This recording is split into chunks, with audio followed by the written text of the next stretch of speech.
it's not really so much about forgiveness. It's letting go of like I'm not actively angry at her anymore. Right. Um, there are a lot of ways in which I feel real deeply sorry for her. I know that Mhm. stuff that's wrong with her isn't necessarily all her fault. But in terms of this relationship, like if I'm just putting it in the most, simplest terms, it's not up to me to repair this relationship. This is the Bad Mothers Podcast, where we dive deep into our maternal urges, or lack thereof. We talk about the mothers we left or who left us, and whether they haunt our own choices about having children. My guest for this episode is Kari Bentley-Quinn. She's an award-winning playwright whose work has been produced in New York, Los Angeles, Chicago, and other places in the US and Canada. I first found Kari through an essay she wrote about being estranged from her mother and her decision to not have children. I'll link to it in the show notes. Alongside our conversation here, the essay is a really beautiful encapsulation of the process and necessity of her estrangement.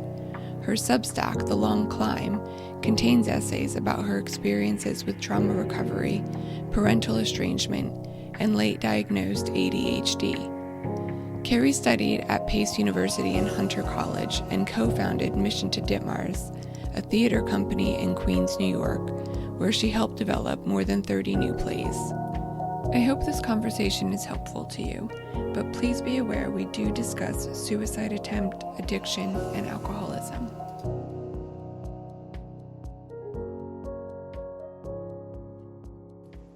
Yeah, so I've been estranged from my mother for, I believe it was 10 years this fall, which is kind of hard to believe. It's a really long time. The circumstances that led up to it is a novel, but I'll try to give you the Cliff's Notes. Um, my mom and I were very close when I was growing up, but our relationship now, I realize we were very enmeshed. Um, I believe, I'm not sure because she hasn't had a formal diagnosis, but I believe that my mother has either, I'm pretty sure it's narcissistic personality disorder or borderline. She kind of fits the criteria for both. I tend to lean narcissistic personality disorder gave me the best framework to understand her behavior. But again, she hasn't been formally Mhm. diagnosed.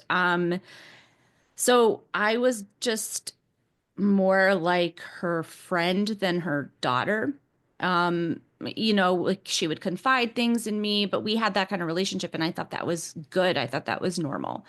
But as I got older, both of her parents passed away when I was 13, and I feel like she was an only child. And I realized much longer after they passed away that they were the guardrails. They were the buffer to her behavior because my brother and I, my younger brother and I often spent weekends with them. So my father's an alcoholic. And so I think my parents got to go be on their worst behavior for the weekend. And then when we came back, they had kind of gotten that out of their system and we were sheltered from it. So I feel like Mhm. my childhood was split into two distinct sections. Looking back, obviously, when I was young, the problems were always there, but they weren't at the forefront the way they became when I Right, was a right. teenager. And so it was sort of just a long period of time where, her drinking escalated. She had back surgery when I was a teenager and she started using pain medication and eventually became addicted to pain medication, which I didn't realize until I was older. Because she wasn't so much good at hiding it as she had legitimate pain. And I think Mhm. it's one of those things that's really tricky is when somebody does have chronic pain, they do need interventions as far as pain medication goes.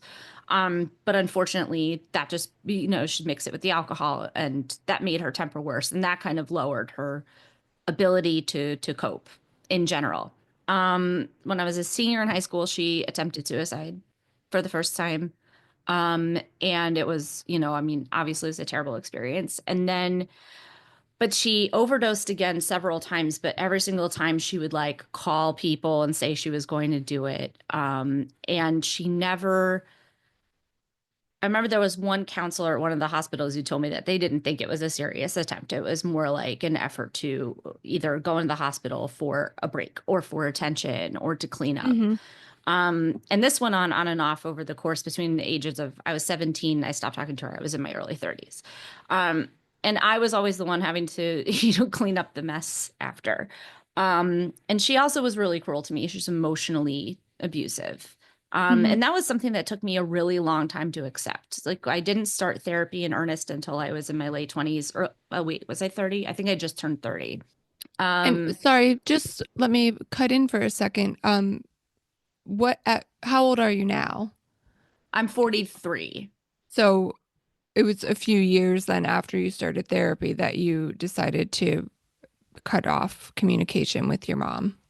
Yeah, and it Yeah, took okay. me that long to even use the word abuse for what was happening Mm-hmm. to me and what had happened to me, because I always thought of abuse victims as people who got beaten up or neglected. I mean, we were never neglected.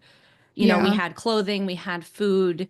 We were never not taken care of. And if you look at yeah. pictures of us when we're kids, we're two clearly healthy, very well taken care of children.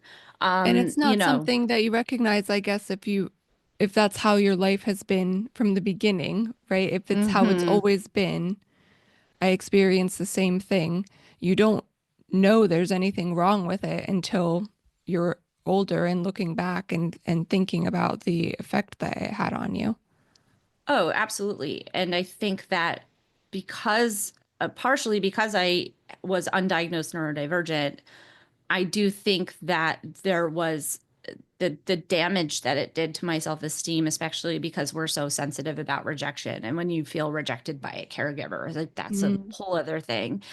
And and we fought a lot, and it was really like a lifetime of unlearning that winning an argument is not by saying the meanest thing you can think of to break the other person. Because that's, in my family, it was like Mhm. basically whoever got their buttons pushed and finally snapped and broke down, like that was the end of the argument. And Mhm. then the next day it would be like nothing happened. Be like, oh, let's go out Right. and get pizza. Like, oh, we had a fight, whatever. I'm sorry, but not really apologizing.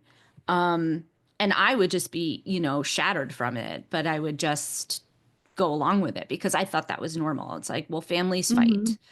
Um, and so as I got older, and especially in relationships, and I really had to learn how to not resort to being mean when I was angry. And that was all, that's not because I'm a mean person. And it's funny, I think anybody now, like when I describe myself as what I used to be like when I was a teenager and I was really reactionary, I was a hothead and I would say things that were not kind. But I realized that that was a defense. That was me defending myself. That was how I learned how Mhm. to defend myself. But yeah, I thought all of those things were completely normal. I knew that the drug overdoses and the alcohol abuse and all that stuff wasn't normal, but people have families who have substance abuse issues. Like Right. Right. it's not strange, especially considering her pain issues and all of that kind of stuff. And I had just rationalized it to myself that she was in pain, and so she was self-medicating, which she shouldn't be doing. But I didn't really I think it was difficult for me to accept that both my parents were addicts. I think that was hard for me Yeah. to I think that was just hard for me to actually accept, especially because uh, their particular addictions manifested themselves so differently. Like my dad was so clearly an alcoholic. He went to rehab, he got sober. It took Mhm. several A tries, more but he but familiar he pattern. yeah, he did AA, the whole thing. He hasn't had a drink in over 20 years. Okay. My mother, it was like a totally different thing because until she wasn't able to, she was still able to get up and go to work. She didn't get arrested for DUI. She didn't, Mhm. until those things started to get complex, because she wound up going on disability because of her very legitimate. She had scoliosis and they did a surgery to correct it, and then she developed spinal stenosis. So Mhm. totally legitimate, but once she didn't have the structure of a job or Yeah.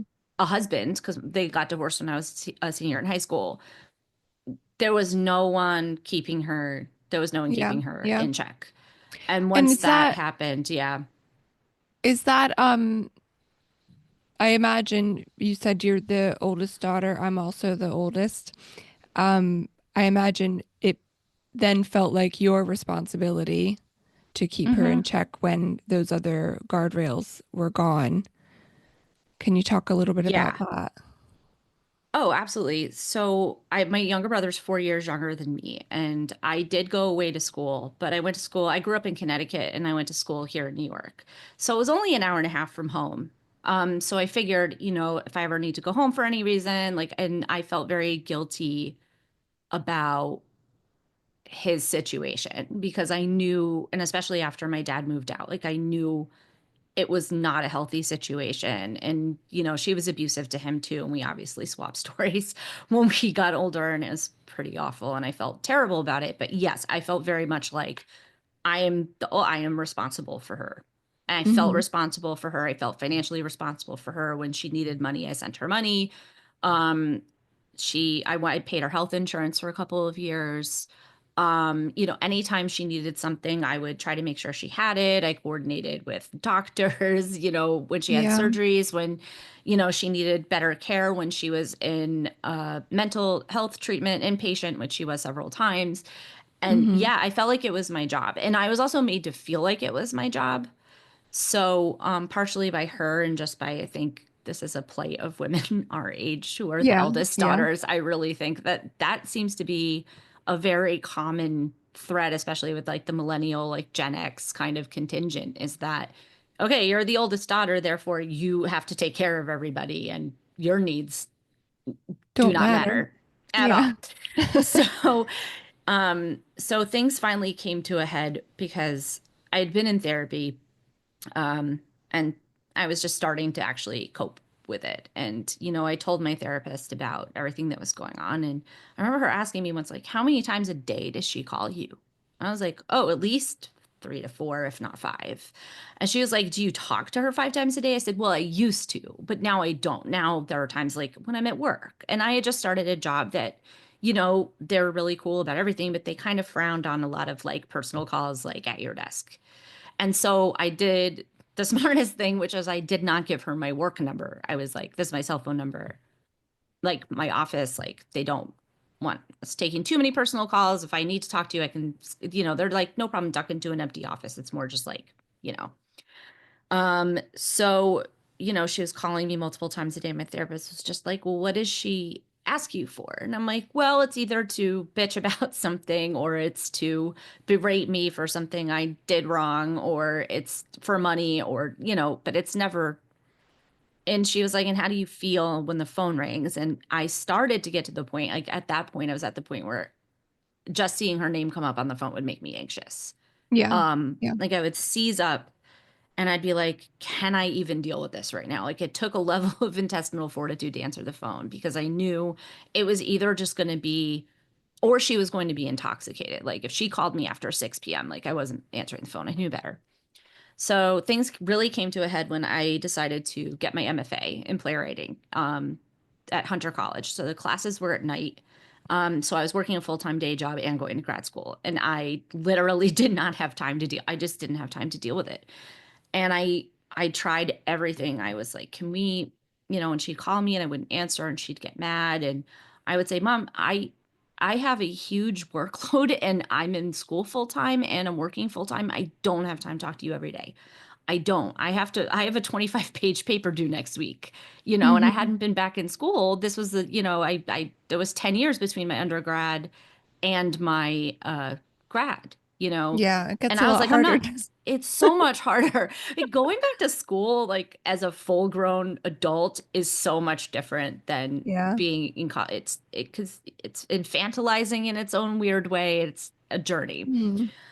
And the level of drama and pushback about me asking for very, very simple boundaries. I didn't think, because, my therapist advised me, like, start setting boundaries. And every time I set a boundary, she would be like, at first she'd agree to it, and then she would run it over completely.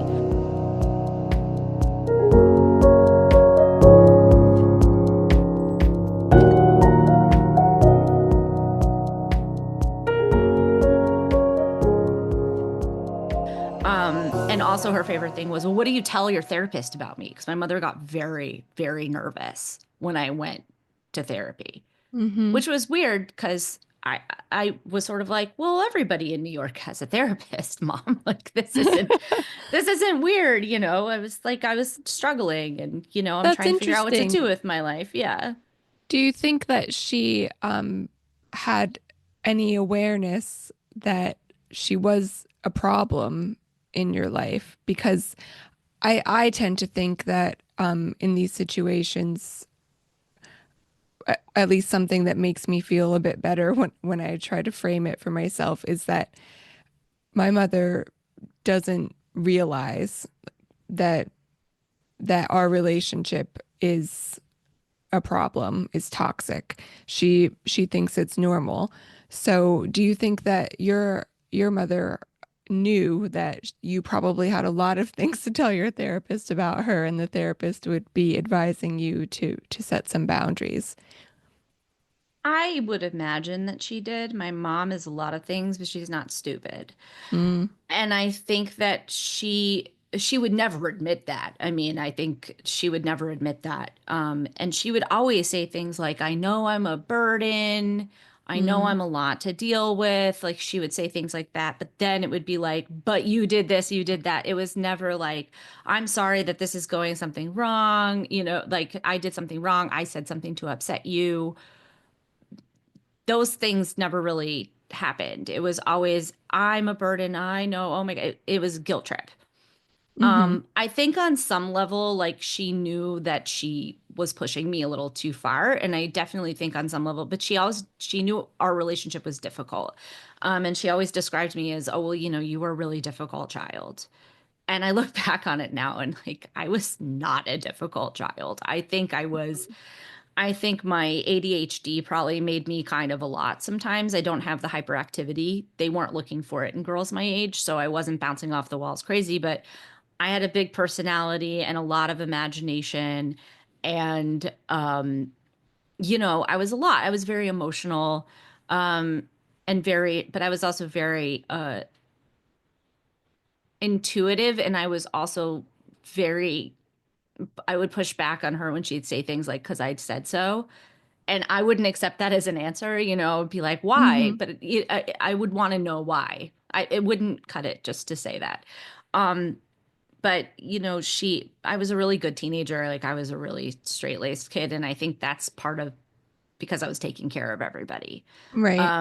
And so I was always the one taking people's keys if they were drinking. And I was the one, I was the just say no kid.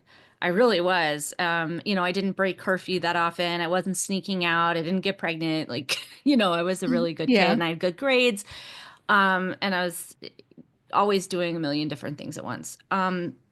So I'm not sure I'm not really sure how much she consciously knew that there was a possibility that this could be bad for her, but I think she thought of it as transactional, as in, is this going to prevent me from getting what I want? Hmm. If I had to narrow it down, I think that's kind of, she was worried that that meant suddenly the money would stop coming in, or I would stop visiting, or I would stop picking up the phone, by that point, I had already wasn't speaking to my dad. This is a whole other novel, about my dad, but there were a lot of reasons. And I think on some level, she knew I was capable of setting Right. that kind of boundary. And I think that frightened her. And she even said to me once, like, oh, well, I don't want to wind up like your father. And I was like, well, then don't do those things. Yeah. But I also So really never thought that I would stop talking to her ever. really, It didn't even occur to me. No. Mm-mm. so when did you actually decide to do this? And did you tell her, or did you just stop taking phone calls? So one night I was in class. I wrote about this in the essay too, I think. I was in class and I felt my phone vibrate and it was her. And I sent it to voicemail and I heard it vibrate again and then again. I mean, she's like calling me. So I thought something maybe had happened. So I went outside during my break and I looked and there were like 8 missed calls and a voicemail. And one of my mother's favorite things to do was leave me a nasty gram on a voicemail, like just a 5 paragraph essay about why I suck and why I'm a terrible person, right? And this one was just, I wouldn't say it was one of the worst ones, but it really upset me because I think I knew things had gotten to a point where I couldn't handle it anymore. And it was Mm. basically like, I need a break from you. You're causing all of my anxiety attacks. This is all because, mostly because I asked her if we could schedule phone calls, right? This wasn't some kind of big dust up So she otherwise, you told know. you that she needs a break from you. She needs a break from me because I'm causing her anxiety attacks. I'm cruel, blah, blah, blah, blah, blah.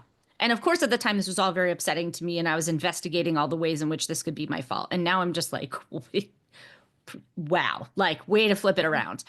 And I saved the voicemail and I played it for my therapist because I was Mm. having a difficult time bridging the gap between like telling my therapist and then like feeling like she was getting it and I'm feeling like I wasn't explaining it right.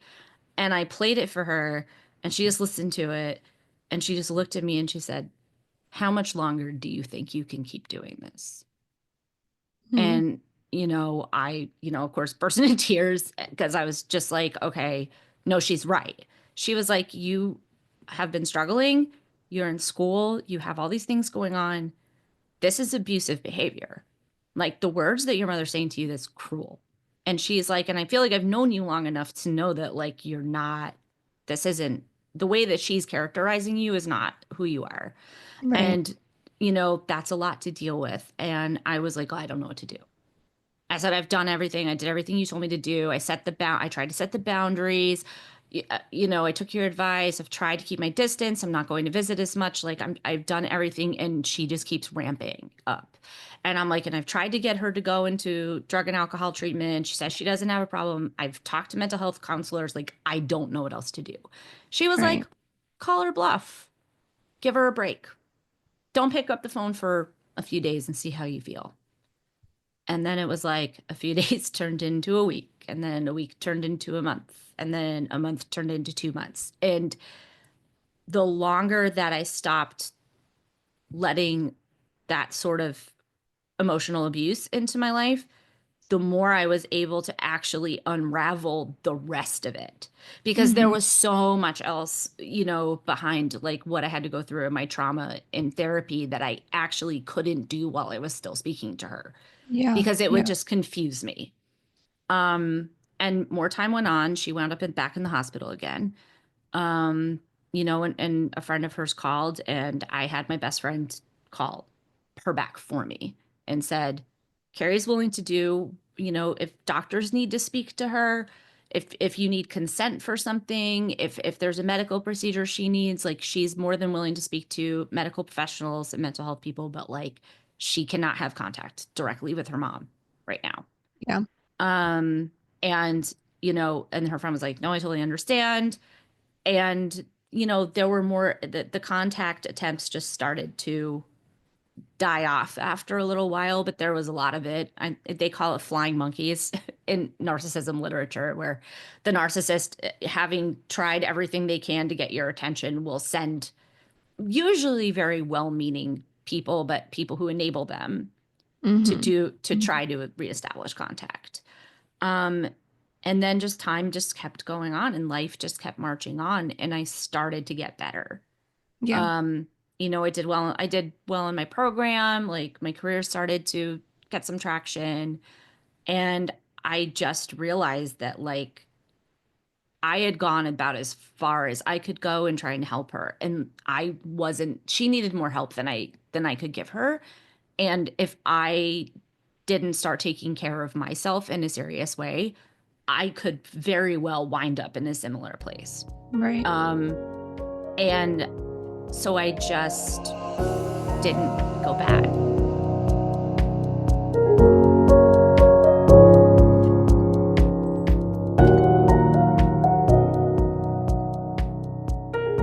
Right before the pandemic, she wound up getting placed in a long-term care facility. The state intervened. It got to that point. And I think Hmm. that it would have gotten to that point whether I had been around or not. I might have actually prolonged it. Right. Um, Right. and her oldest friend is a person she's known since she was baby. called me. I got a nice heaping dose of Irish Catholic guilt, some of which worked, some of which didn't. And, she was like, your mom really has regrets about, how things went. Because my brother stopped speaking to her too, for his own reasons, Hmm. which were very valid, after I did. And, but, she talks about you and, she regrets how everything went. And I was like, can I ask you an honest question? She said, yeah. I was like, do you think that she takes responsibility for her actions? And she paused for like a really long time and she went, no, I don't think so. I think she's upset about how things went, but I don't think that she quite understands or doesn't want to acknowledge her culpability in it. I think And that's the tough thing is maybe she does feel bad or maybe she does miss you. I don't think my mother does. I've had no sign from her that that's the case, but I think the difficult thing is that's not really what is needed a lot of time. What we need no. is some proof that our relationship can be different and that our mother is willing to take responsibility for changing it. And I think that's the thing that we, at least everyone that I've spoken to so far, um, doesn't get. They can't count on that. And Yeah. there's a danger in continuing the relationship. As you said, that, you might have wound up in the same situation she was, or she might have, dragged you into so much more turmoil if you had continued the relationship. So I think there comes a point where we need to think about our own well-being and what we're willing to sacrifice. Yeah, and there was a part of me that was like, okay, well, maybe I know where she is. I know she's safe. It's in an environment where I could theoretically call them and say, hey, I do want to visit my mother, but I need a counselor present, or I would like to bring a counselor, like something. There was something I could have done. And then I realized that once again, I'd be doing all the work. Mm, And I talked to a friend of mine. Her name's Gabrielle Moss, and she's actually written, I don't remember exactly where her essay is. I'll find it and send you the link. But she went through a similar situation with her mother. And weirdly, we grew up like 20 minutes from each other. So we are joking. We're like, what are they all born in a hive? Like, what?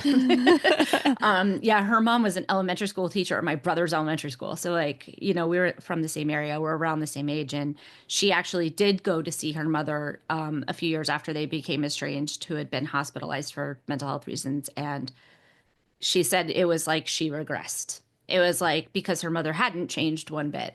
mm, And at first it was good and oh, I'm happy to see you.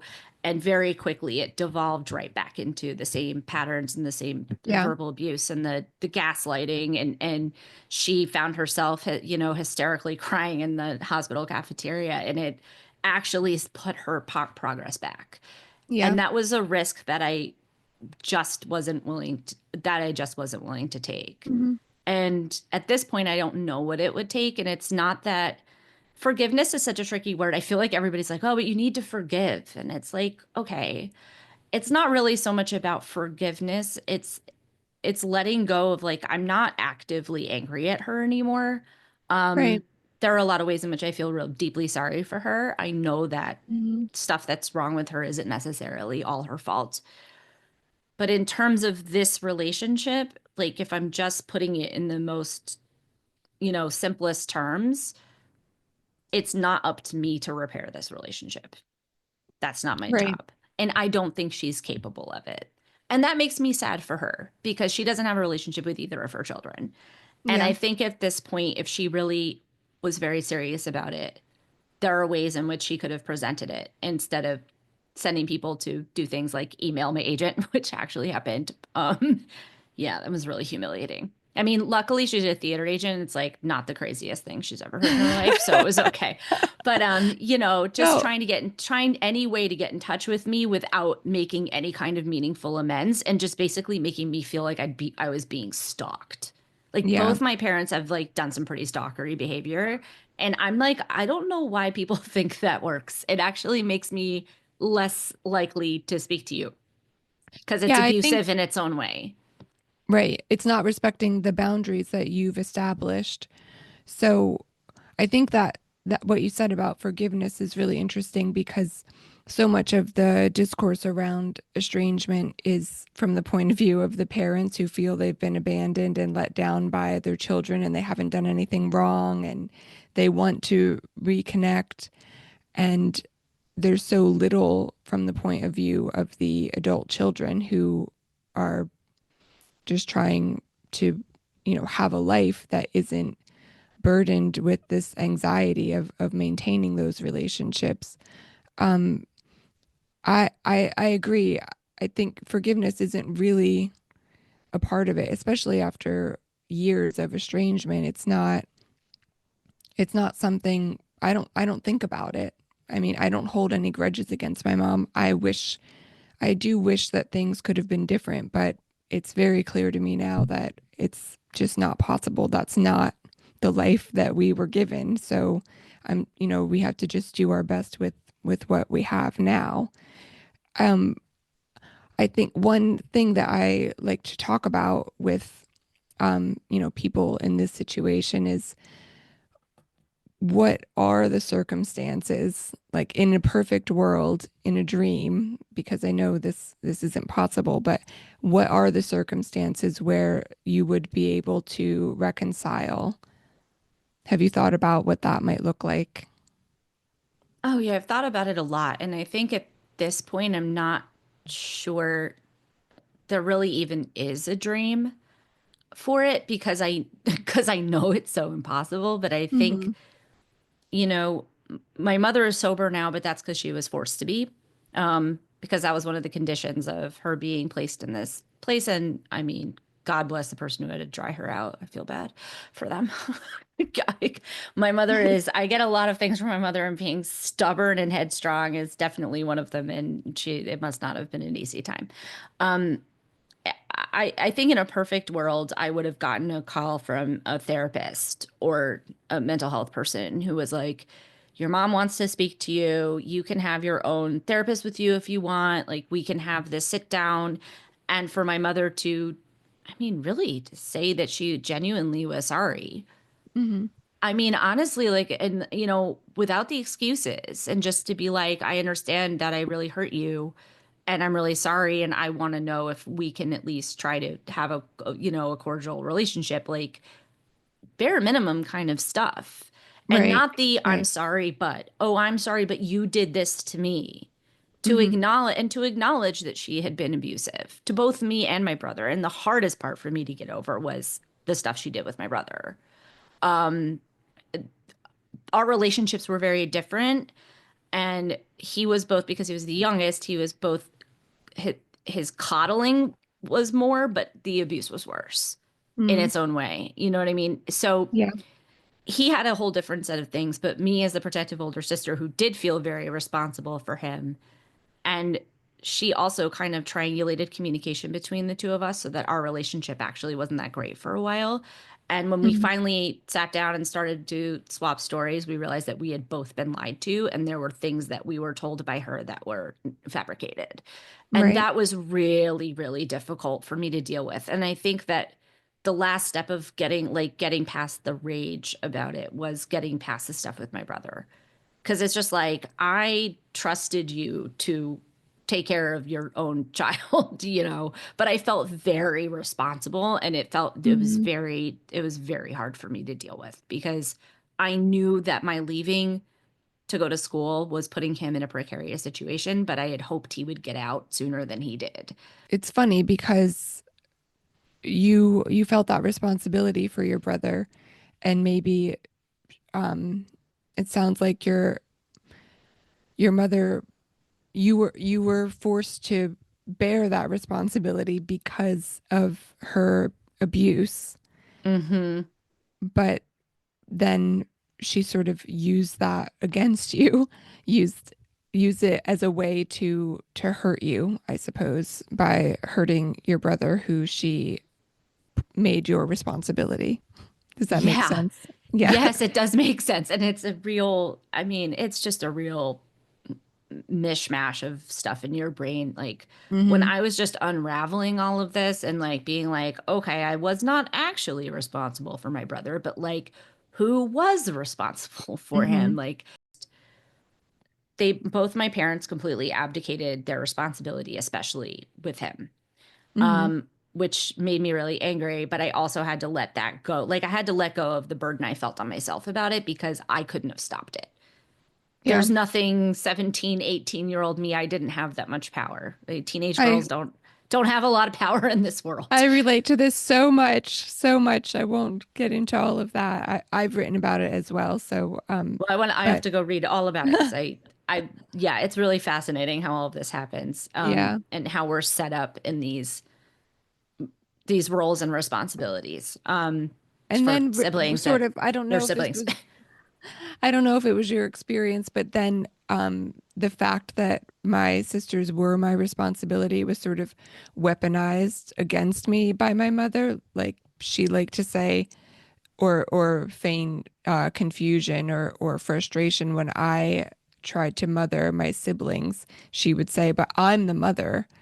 Oh yeah, my mom did that all the But time. nothing in my life up to then had Yeah. indicated that she was bearing that responsibility, right? So Yeah. it was it was complicated for sure, and it Oh, definitely like forces you to it confuses what it confused me in what my role was in my family and in my life. It made it impossible to figure out what I wanted. oh yeah, I still don't know what I want sometimes. Like I still just like I'm always thinking about other people first. And that's not because I'm like some amazing selfless person. That's because if I didn't do that, I paid consequences for it. Right. Um and I'm always trying to, and I feel like my role too is to regulate everybody else's emotions.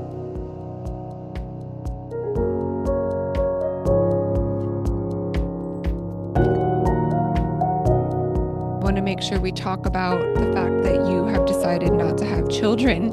And it Mhm. sounds that's a very familiar feeling, what you were just describing about worrying about taking care of everyone else. Do you think that's something that's weighed into your decision to not have kids? Yes and no. I think my main reason for not having kids is that I didn't want them.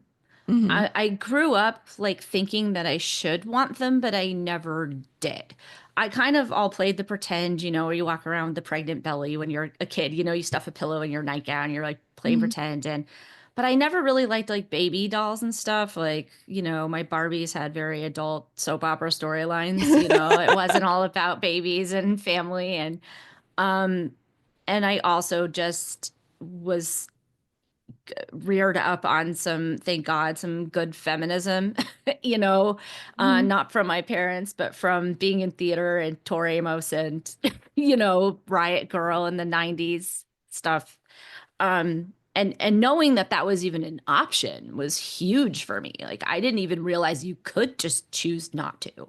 I thought it was like there's people who can't have kids, and that's all very Mm-hmm. sad, but then they go adopt, right?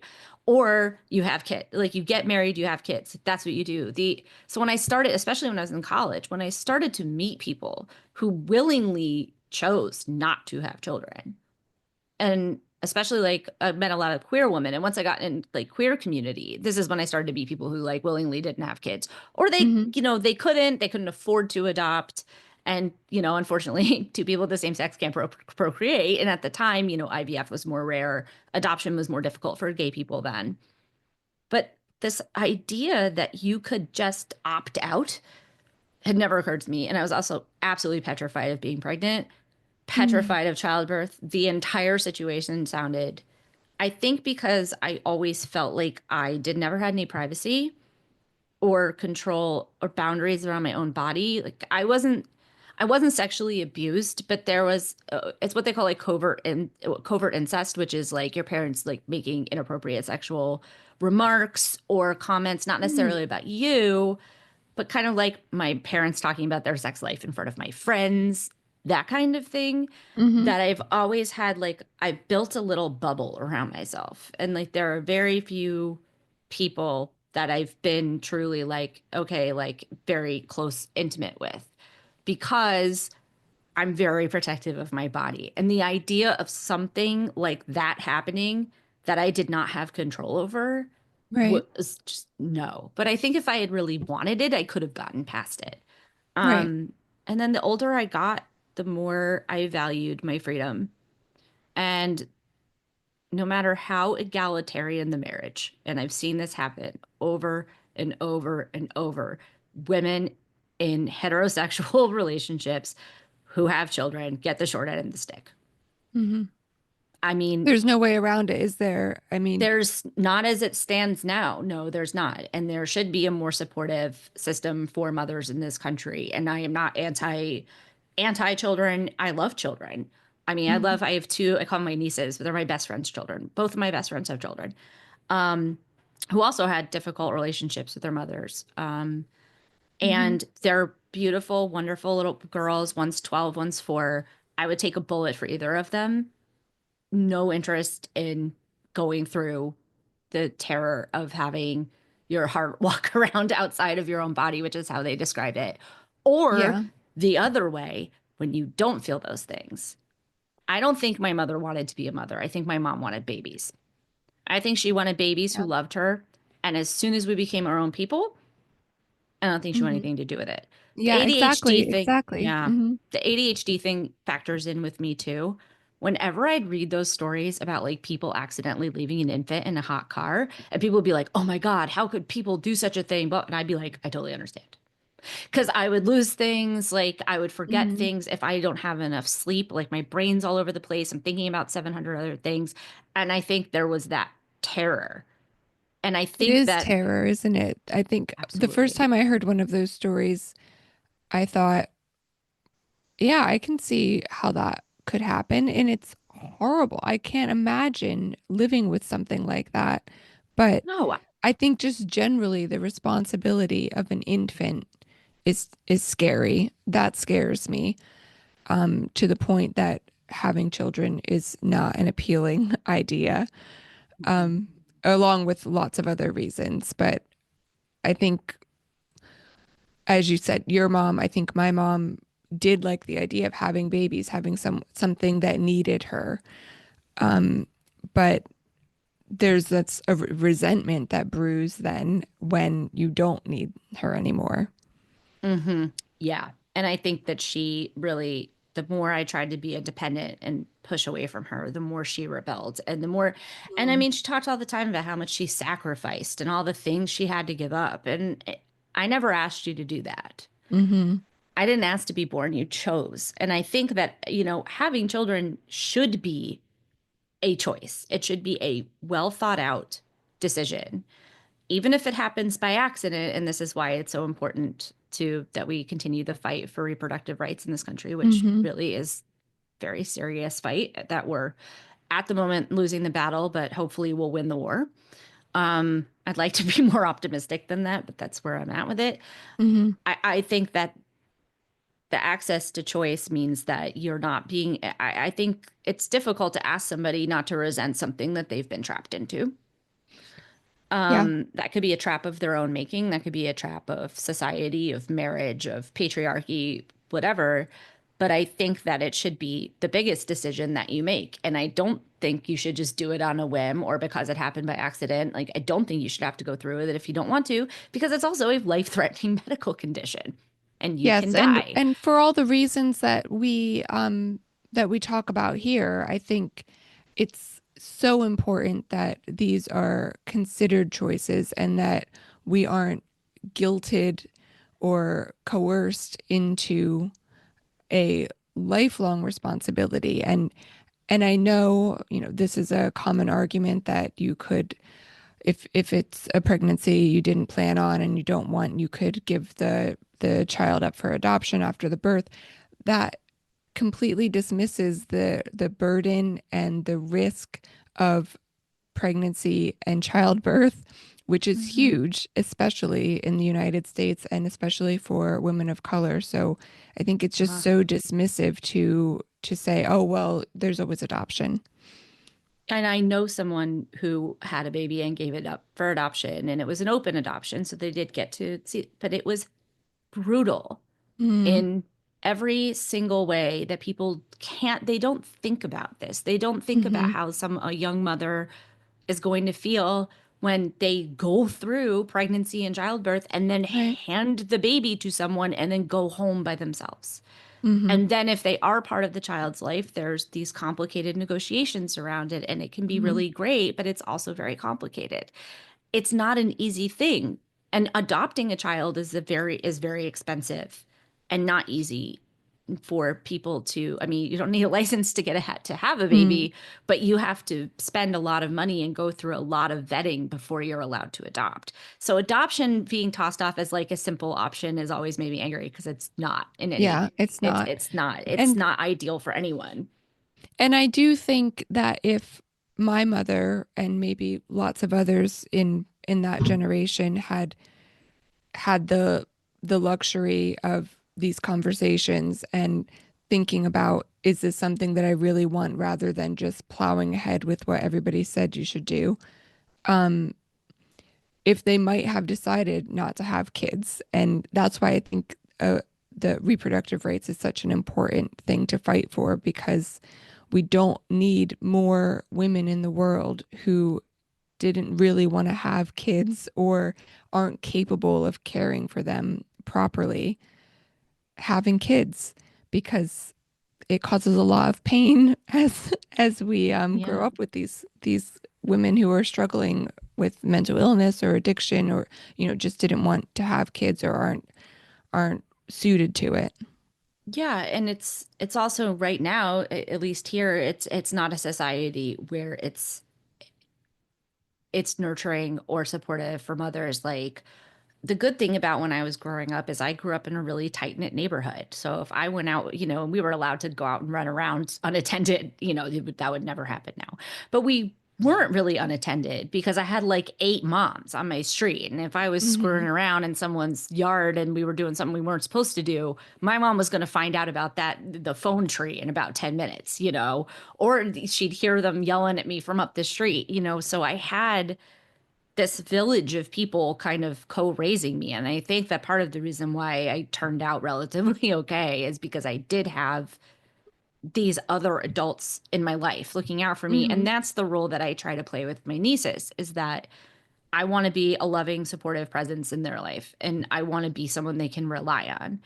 I'm not, at the end of the day, like, I'm the adult. Like, I'm not going to let you do things like, that I'm not going to do that thing of like, oh, well, they're like my surrogate daughter while I have them. It's like, no, they're not my daughter. They're my friend's daughters. Um, Hmm. but they need a lot of support.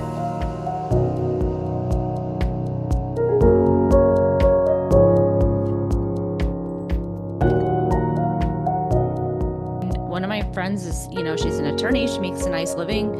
Was able to put her in, was able to put her in daycare when she was little, and she's in pre-K now, so she's at homeless, and it's still really hard. She has help, and it's still incredibly hard. And I just think that if you add that burden, like you said, with women of color, people around the poverty line or under, even honestly, let's put it like working class, Hmm. even to lower middle class, it's impossible financially, emotionally, and then you Yeah. add in men being men. And look, there are a lot of great dads out there, and I'm not saying they're great dads. I just think that a lot of the times they are good dads and not so good husbands or Mm-hmm. partners. Hmm. And I think that there's just a lot of unequal division of labor. And when you add all of that up, it makes it very difficult to foster healthy environments. Yeah. Um, and I think everybody's doing their best. And I don't judge anyone who's in these situations. It's just that I wish that these things were talked about when we're talking about reproductive rights, because everybody talks about it like as saving babies. And I'm like, it's not that simple. There are so many other components to Right. it. And so much more that we could be doing to support moms and families who have children now and need that support, that we're not doing. Yeah, And like I paid want to be maternity careful. leave. We're the only Western country that Yeah. doesn't have mandatory maternity leave. And it's important to me to Insane. bring that up when we have these conversations because, and I appreciate what you said about, you love children, you just don't want to have your own. I think a lot of child-free people are branded as, hating kids and not caring about support systems for moms and families because it doesn't really affect us. And I don't think that's true. I think we all can see that that support's necessary. And because I so strongly believe that every person should be entitled to making that choice. I fully support the choices mothers make to have kids, to have families, and I want to be supportive of that any way that I can. So, um, I just like to point that out since there is often, online this sort of back and forth between moms and child-free people that I don't think that exists really. No, and I think in the earlier days of child-free communities, I think that people were getting so much flack for not wanting kids that they sort of went the caustic sarcasm Mm-hmm. route, and we're just sort of like, well, I hate little snot goblins or whatever they call, and it's just, I think that just became a way of like testing out language and trying to test out like, no, there need to be spaces that exist for people who don't want children too. And I think like every other thing online, like it often went too far the other way and devolved Mm-hmm. into meanness. But I think that what we're seeing now, and like with conversations like this one and others that I'm seeing, is that even if you don't, there are people who don't like kids. That's fine. Like there's certain kids that I mean, I love my nieces. That doesn't mean I like all children. Yeah. There are ones that are really annoying and I'm just like, get away from me. But I mean, but I don't want them harmed and I want them to have the best opportunity to grow up Right, in right. a good society with healthy parents, so that they become decent adults that I can hang out with when they're grown, Mm-hmm. And so I do feel like child-free people have gotten painted as like baby haters and they hate children and and all these things. And it's just not true. And a lot of us have fulfilling relationships with children in our lives. Mm-hmm. Yeah. And and I think it's good that we're able to do that because it is helpful to their moms, well, if you can watch the baby while they go take a shower, that can go a long way. Yeah. Yeah. I think to close, is there one piece of advice that you could give to someone going through sort of the early stages of estrangement, maybe trying to set boundaries or trying to not pick up the phone because that's the best thing for them right now? What advice do you have?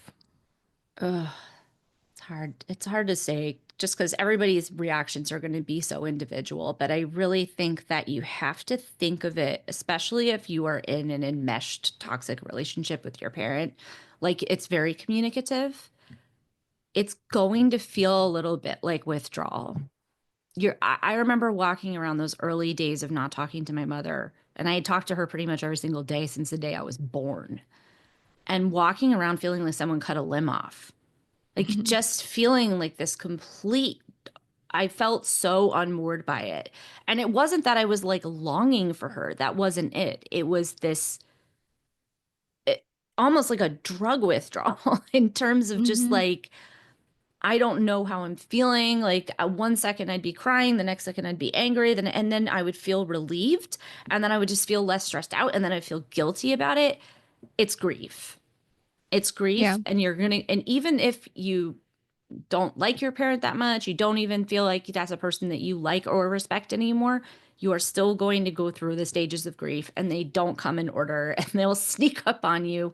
And you just have to give yourself a lot of grace while you navigate it. And you need to take care of yourself, like sleeping, eating, therapy, if you are financially able to do so, read other people who are talking about it. I know that helped me a Mhm. lot and just and let yourself feel it, and it doesn't mean that the guilt isn't going to happen because it does, and the guilt is the thing I think that took the longest to go away for me.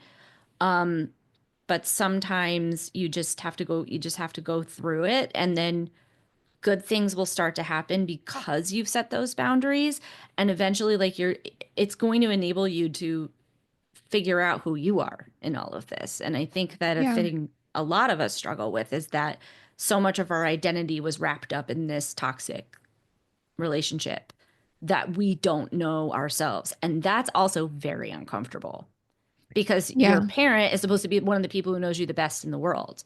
But if they're the ones who have set your identity for you, it takes a really long time, but you have to figure out who you are. And, don't rush don't rush anything, you know. I mean, that's Yeah. really it is. Like it's just going to take a while. It's a long Um process, it's a but very there long is process. another side to it. Um, I think what you said about losing or feeling like you lost a limb, I think it's also a little bit learning to live without that constant state of anxiety of when the phone's going to ring or when you're going to get a horrible voicemail. Even though it's awful, it becomes familiar. Hmm. So learning to live without that for me was very strange. And I found myself, I didn't realize it, but I found myself searching for that in other toxic relationships Oh, until I yeah. realized what I was doing and stopped, thankfully. Also with the help of therapy. But I think that was an interesting revelation for me is that as toxic and awful as it was to live with that constant anxiety, it became something that I felt I needed until I learned I very deliberately had to stop and cut it out of my life. Well, anxiety can be propulsive, right? And Mm, it's a thing that, when I started my medication for ADHD, it pretty much eliminated anxiety for me. At least the free mm, floating anxiety that I always used to have. And I realized that part of it was because I finally was on the right medication, which of course is helpful.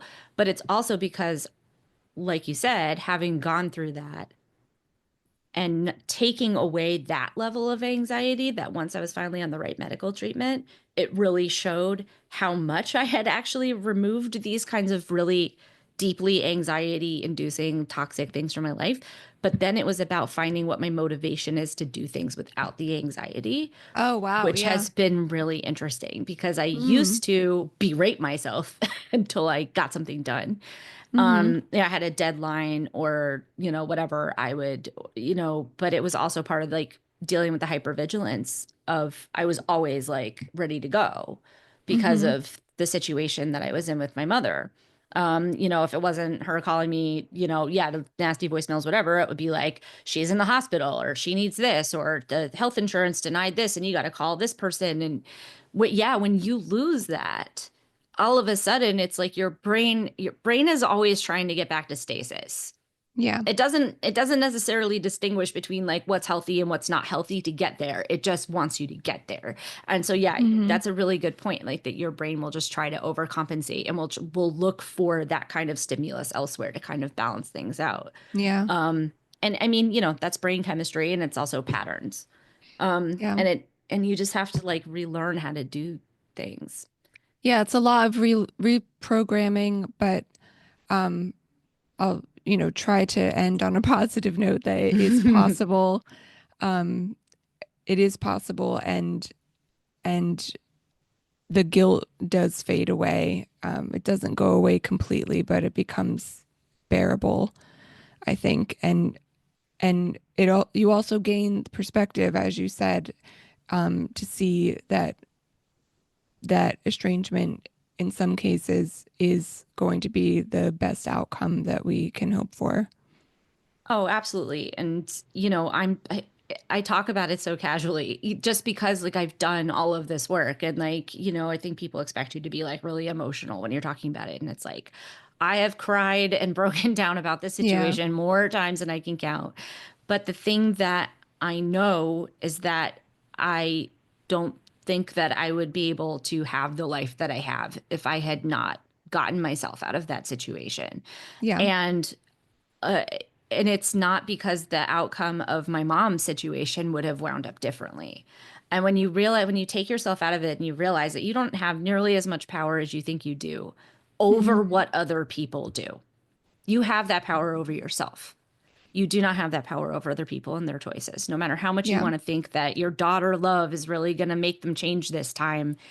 And when you It's let that not. part of it go, you start to be more mindful of the way you are behaving in the ways you want to be better and being better. And I'm a better wife, I'm a better friend because I'm not so mired in this toxicity Hmm. that I can actually focus on myself, and then I'm better to the people around me. And I think that's also like a really positive thing. So yeah, it's not a good situation. And like I said, no one would choose this for fun. This isn't it's not easier. I think there's a lot of people who think it's easier, like, oh, we are cutting your parent off, like you're just not even trying. And it's like, you don't even know. You don't even Yeah, know what how much trying trying is. there was. Yeah. Yeah. And this always comes from people with, like, I'm going to say, put in scare quotes, normal parents. This always comes from people who have like good relationships because they can't, and of course they're complicated, all relationships are complicated, but like their parents were not like abusive, or they have like a relatively normal family. Yeah. They don't They have a can't, measure for it. no, and they can't imagine something so bad, and it's like, oh, you're just Mhm. giving up, and it's like, no, I'm not giving up on myself. Because I mean, if I Right. stay, I mean, I truly think if I had stayed in it, I would have had a nervous breakdown, or I don't even know. um I don't know where I'd Yeah. be. So, but it just becomes about, you have to realize that you cannot change other people's behavior. And when you realize that, it's very freeing in a lot of ways. Yeah. Yeah, definitely. Thank you so much. It was great talking to you. Same. This was great. I'm so happy you're doing this podcast. I've got to catch up on the last episode.